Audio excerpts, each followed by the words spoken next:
Well, it's very nice to be presenting to you. I'm new to the just transition discussion. I quite enjoyed the session yesterday afternoon. I'm going to be talking about auto workers because that's what I have studied in the past. And the EA Metall union in Germany asked us to look into this for them. So I'm going to do preliminary kind of descriptive discussion of what we've learned so far. And yeah, this is with a larger team. It includes the people John just mentioned, plus Tobias Zimmermann from Berlin, and Art Wheaton from the ILR school at Cornell, Dongwoo Park, who's behind Mathieu over there. And we're all trying to figure this out, whether there will be a just transition or not for auto workers. So we're looking in a context where unions are have the resources, certainly, to be part of the forces in society that push the transition. About a year ago today, there was a day of action in Germany. It was timed right after the general election. The idea was to put pressure on politicians to put resources into the transition in manufacturing. The union's narrative was, well, we need investment in manufacturing from government support for this transition to make it happen, but we also need stronger worker rights. This is a risky, dramatic transition, and in order to succeed, workers need to be involved. So that was their message. They got some politicians up on a stage, grilled them, right while these politicians were negotiating over their legislative priorities for the next few years. So really, I mean, you see they rented a boat. It was right next to the Reichstag building. It's super kind of well-resourced, well thought out. It happened also in several other cities. Very strategic, I would say. So the problem we were asked to look at is as follows. Automakers are going to phase out internal combustion engines and introduce electric vehicles. My colleagues and I have visited a lot of plants that make things that will no longer be needed when this happens. There will be a net decline in employment because ICEs are just more labor intensive.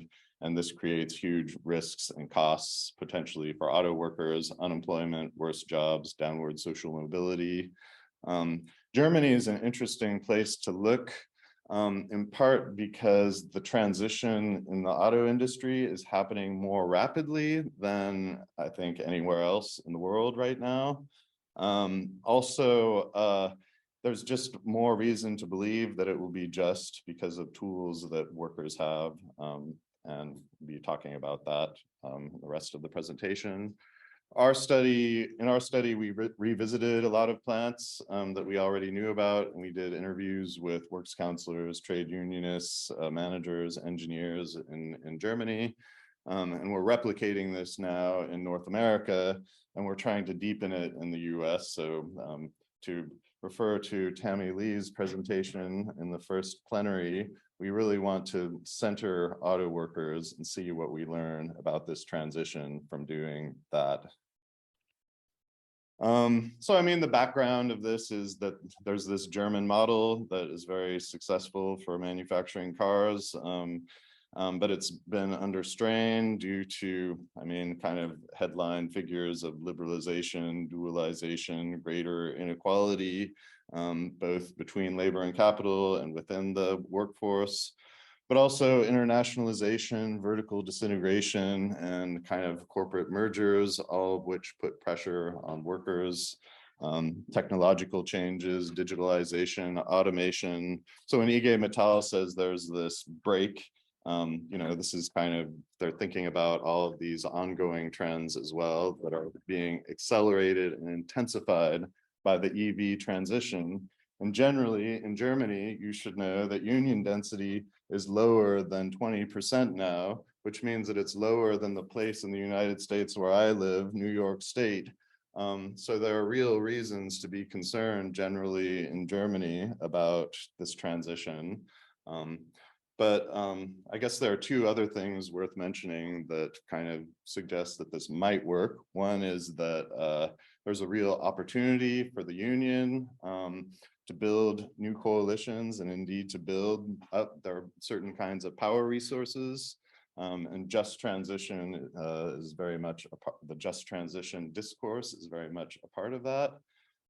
Also, corporate strategies seem to be changing. So some of the trends we're talking about that put pressure on workers, like vertical disintegration and offshoring, in some cases are getting reversed.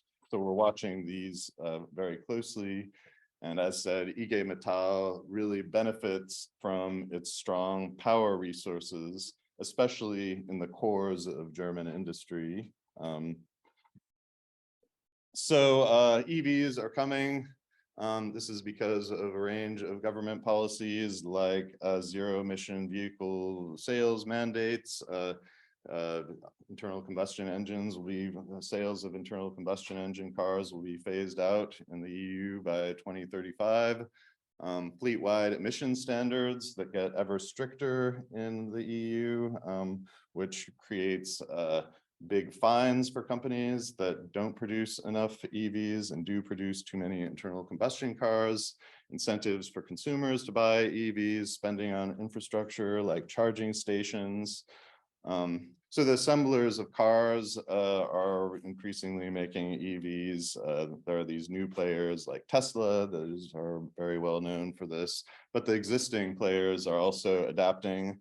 So the leaders in this are the two big Chinese assemblers. VW is big and Hyundai is also growing rapidly. Financial markets favor the specialists, but the incumbents are also rapidly making this transition. So this shows the market share for EVs. And when I say this transition is going rapidly, just in the year we spent in Germany,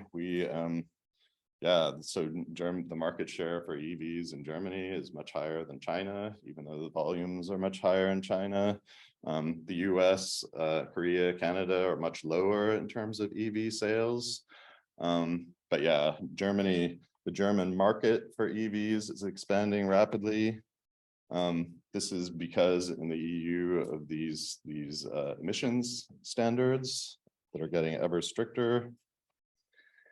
And it's favoring German assemblers, it would seem, compared to other assemblers in other countries.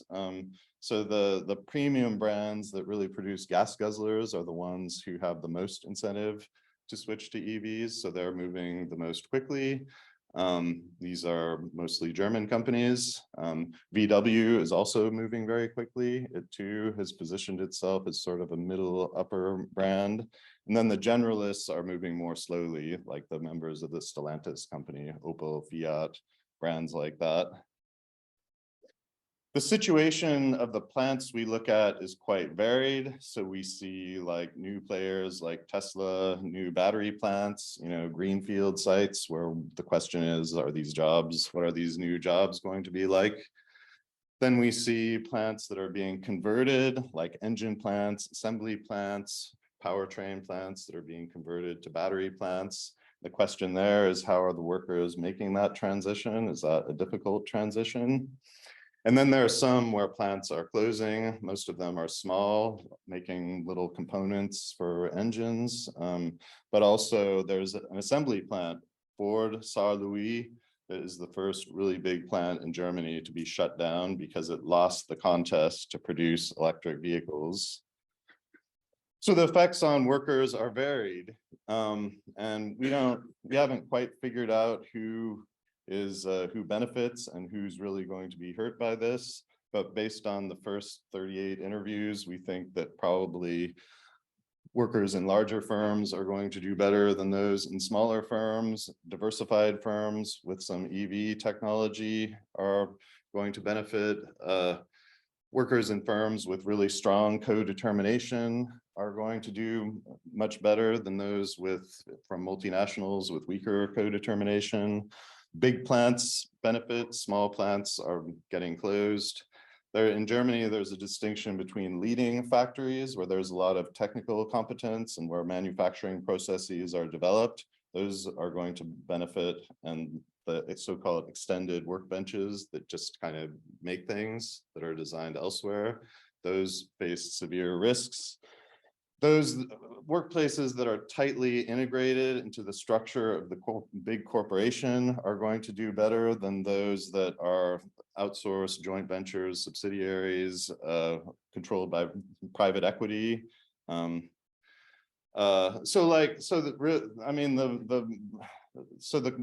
traditional cores of German industry, we think, are going to switch to producing EVs, and things that are considered more marginal, that are not part of that core, that's where the real risks are of an unjust transition. So IG Metall, unlike many unions, actually has a strategy. So they're very deliberate about trying to shape the discourse. They talk about a just transition. They call it faire Wandel. They do political action. They push for subsidies, regulations, trade rules, labor standards, all kinds of things that they say are going to make this transition happen, and they're going to make it more just. They say that it has, in order to succeed, it has to be just. They do a lot of networking and coalition building at the regional level, internationally. There's a lot of networking within the companies as well. And the actors involved are quite mixed: unions, works councilors, environmentalists, politicians, managers, different white collar groups within the companies, academics, consultants, engineers, product developers, purchasing people. There's a real kind of complex coalition that grows up as part of this strategy. There are strikes against plant closures and for investment, to show the union's strength, and other kinds of public campaigns. They negotiate over the so-called tools of restructuring, mostly within firms and plants, different methods for adjustment. We'll talk about that in a minute. And also forms of leverage. So they influence what the corporations do by slowing down decision-making, often using their tools of worker participation. And we see a lot of regional projects now that are new, where they're paying for consultants, they're creating new sources of investment, providing information to support plant level actors in making this transition, especially where the corporate center doesn't have a strategy. So we asked the respondents how they define a just transition, and it means lots of different things. I mean, the national union has a clear definition, but for local actors, it might just mean protecting collective bargaining and co-determination and not changing very much in terms of how things work within these companies.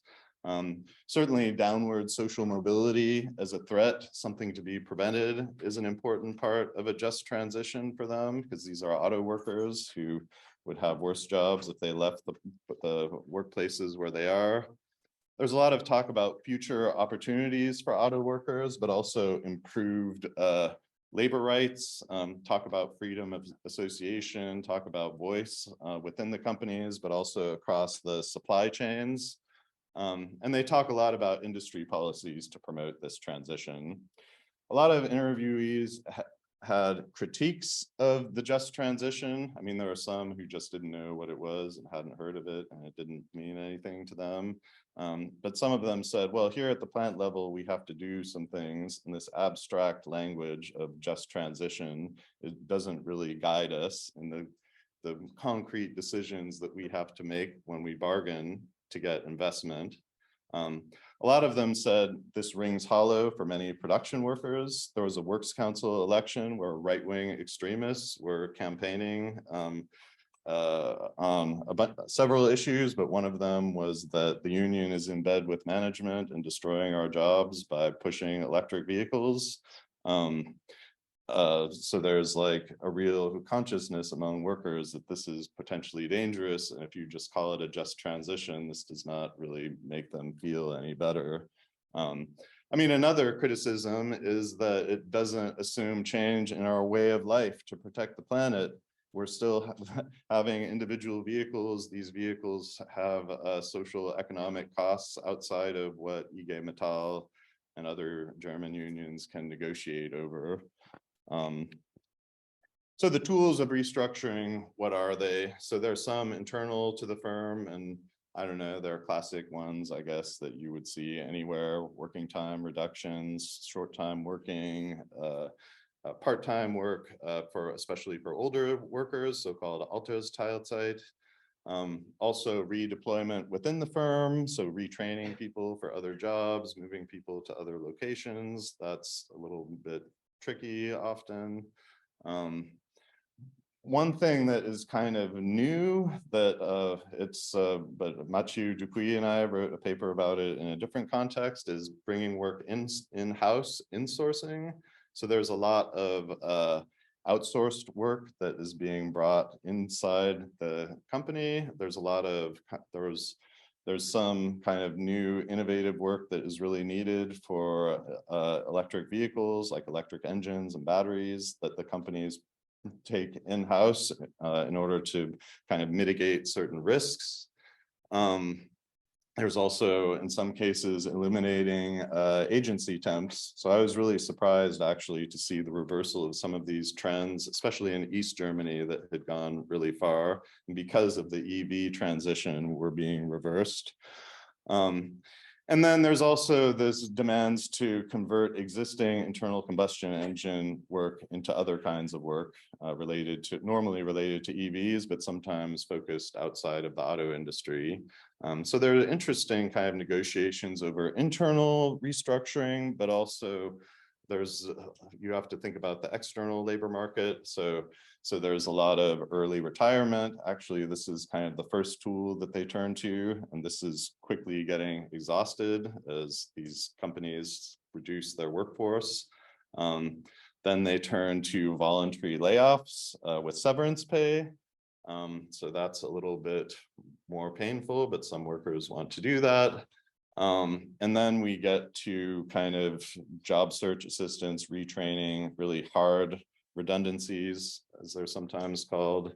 In Germany, there are job banks, so-called transfer companies, Beschäftigungsgesellschaften, and these are ways for workers to continue to collect a paycheck from the company while they retrain for what they're going to do next. The goal is to avoid plant closures and compulsory redundancies. And I think down the road, we're going to see more and more work to support and protect unemployed auto workers.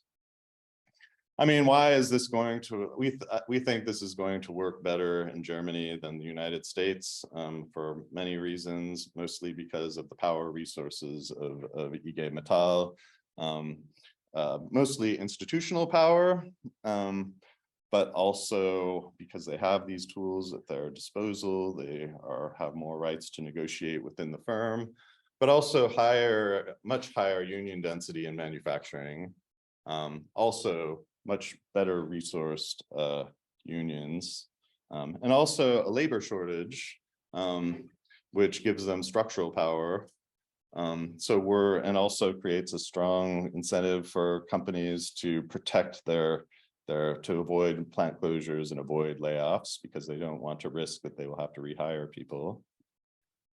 Is this transition just, well, you know, the role, okay, so union strategy really matters here, but it's unclear if union strategy is, yeah, how do you put this? There's really a bold strategy of the union.